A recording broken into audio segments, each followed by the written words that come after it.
is time. So this is the Infinite Game, and today I'm going to be talking about one of the things I think people are very optimistic about for whatever reason is hyperinflation and is investing in sports cards, trading cards, Pokemon, Yu-Gi-Oh. Is it safe?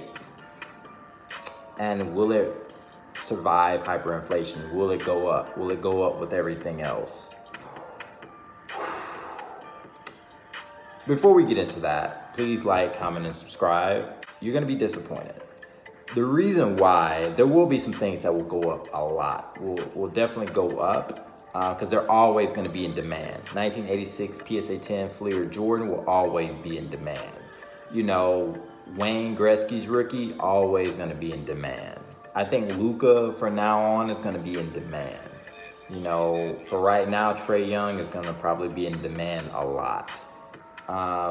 Other people, Patrick Mahomes is always going to be in demand, low pop count. I think there are two things that people need to look at. One is pop counts on things. So rarity does matter. And it doesn't just matter for, you know, people be like, oh, yeah, like this guy, like Luka or Zion. Let's go with Zion. Zion has 17, 18,000 base Prism cards. So it's like, oh, I'm not going to do base Prism. I'm going to do select. Select premier level. Select courtside. Great. Do select. Do optic hollow. Or don't, if you can't afford optic hollow, do optic base. However, you have to, when you're doing this, I'm going to make another video completely on this, on pop counts and how it's deceptive. So, great. Optic base has lower pop count than all of select and all of prism base. Great. But they're probably about on the same level. And when you look at pop counts, I think you need to be looking at cards that are all roughly on the same level and cards that are higher than that and will demand really keep up. And from cards that were produced from 2016 and up, it's gonna be tough unless they're an all-time great, and I mean at least top 20, really top 15 to ever play the game. But also they're gonna have to be likable too, and they're probably not gonna have to be a center or a power forward. That may be a challenge as well. Because you just can't look at just that card, because there's still going to be prism, there's still going to be select, mosaic, there's still going to be those. And then also you have a high pop of lower end cards, which may be a factor, but also you have a pop of other cards and other sets. You have to look at how many sets, like high end stuff, National Treasures, Flawless, immaculate. You know, you're going to have opulence, noir, impeccable, you know, Panini One, all these things and so many other things that people are going to be chasing. And then there's going to be a level before that, but also you're going to have refractors and parallels, serial number, non-serial number. That stuff won't go up as much. One of ones, maybe. And I'm going to get on one of ones in a second. But that's something that people really have to look at. And then you have to look at the supply, and you have to look at the demand. My best bet, I would say serial number stuff. And I would say serial number stuff to be safe, 10 or serial number or less, will be the most valuable for current players that are in demand that look like they can be all-time greats, or for players that are going to be, that are already retired. 1950s, 60s, 70s stuff, you know. 1957 Bob Cousy, 1957 Topps Bill Russell. That stuff, so limited supply, and I think demand for Bill Russell, Jim Brown, guys like that is going to be higher in the future and very, very hard to find, and some of this stuff is going to be in museums. People need to realize that stuff is going to dry up. Things like that is going to go in museums. There's more historical. Players all-time great. Just so many factors. Low pop count. very hard to grade, especially finding great condition. They're not making anymore. They're really not making any really relevant Bill Russell cards.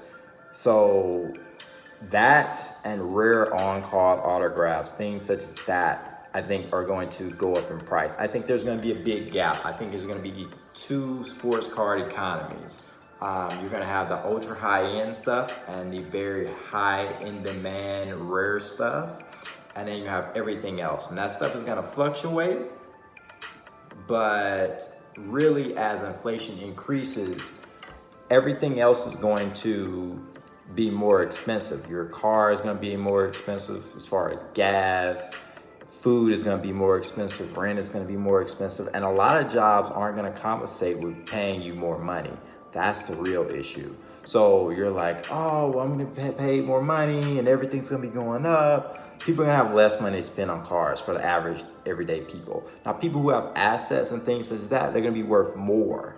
And it's going to look like this very strange gap, and it's going to create conflict, and conflict creates fear. And a lot of this mid-tier, overpopulated stuff or fairly populated stuff is actually going to go down in price. And even low pop things are going to go down in price if there's not real demand there. If you have a Tim Duncan Metal Universe PSA 10, that's not high in demand. So it's not going to be worth as much. So those are things that people really need to focus on and take to heart. I would say you need to be buying 101s or out of 10 gold things, out of 15, maybe out of 35, maybe out of 50, because that stuff is hard to replicate. And you know that if you got a PSA 10, you know the most that you're ever going to see is, let's say, out of 49 PSA 10s, right? Or out of 10, there's only going to be 10 of them that you can get. That's something that people need to be cognizant of and be aware of. That stuff is going to be in demand. It's going to stay in demand. Special inserts, short print stuff, and high grades is going to be in demand. Everything else won't gel. Other stuff is going to go down, and certain things are going to go down much less. Tim Duncan, great player, but he won't be in demand like that. In the future, his stuff will go back up and go back up a lot, but right now, I don't see it. So I think that's something that people really need to be aware of, and it's really the rare stuff. Like the Wayne Gretzky card, I believe, sold for $5 million now. 10 years, 20 years from now, it's going to be $50 million. Whoever's buying that for $5 million, they're getting a deal. So that bit's like pop 2 for a PSA 10. So that's one of the things that people need to really focus on. And not expect, I'm gonna hold all this stuff. Some of the stuff, it's kind of late now to be selling, but some of this stuff isn't going to go up the way you think it's gonna go up.